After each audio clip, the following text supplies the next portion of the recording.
We have speed. Nick, I know that making movies is a complicated process, and when I started out in the movie business on my end, I used to make Super 8 films, you know, when things were uncomplicated. Sure. When you see something like this, and I brought props, does that bring you back to a more innocent era? Yeah, you know, in fact, I used to make movies on Super 8, and I used to edit them myself and all that, and I feel they've really lost something by not having more of these around. It's very hard to get a Super 8 camera these days, and I think children lose something from not being able to cut their own films and screen them now. Everything's video now, which is fine, but I do miss that. You know, your character in this movie is very exuberant, kind of starstruck about around like celebrities. I'm just curious. I'm sure most of your fans are pretty respectful, but when you get somebody who sees you and is shouting your name out, Nick Cage, man! Like, how do you react to that when that happens?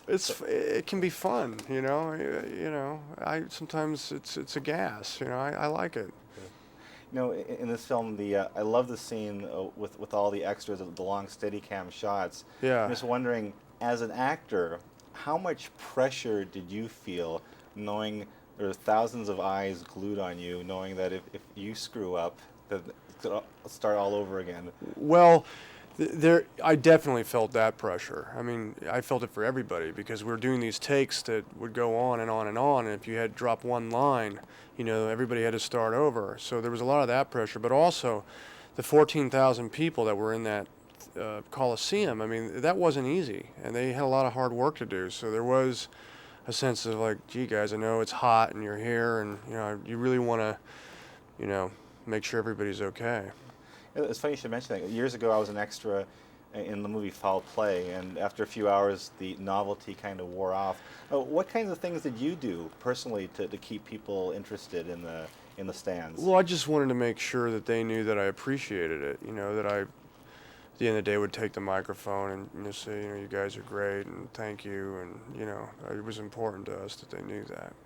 You know, your costume in this film, that shirt off the beginning, it just makes a real impression right off the bat. Yeah. Like, how strident was the search to find just the right costume for you? It was strident, but it had to happen fast because I was finishing City of Angels and had to go right into Snake Eyes. And at that point, we were thinking more or less about a leather jacket or a suit, like a normal suit. But then I thought, no, this guy, he's kind of a tarnished cop. He's probably has dubious taste.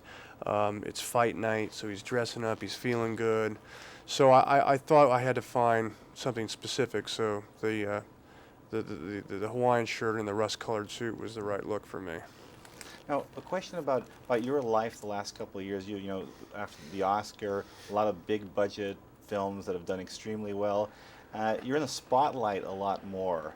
How have you adjusted to that pressure? Has it been a bit on the uncomfortable side? It's where I wanted to be, you know, and I've worked very hard to get to this point. So I'm happy about it. I'm enjoying it, you know.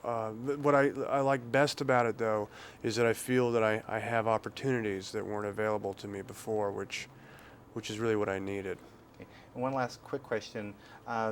Somebody asked me before I came here, so ask them about the Superman film. I know you asked about that a lot, Yeah. and I know if you do that, you want it to be right. But has it been kind of frustrating for you for that whole thing to get in motion? Well, I was very loyal to it, you know, and I remain loyal to it. But no, I'm happy because I've got other things I'm very excited about doing right now. If it happens, it happens. If not, you know, it wasn't meant to be. Great. Well, I would like to see you. All right. Thanks very much.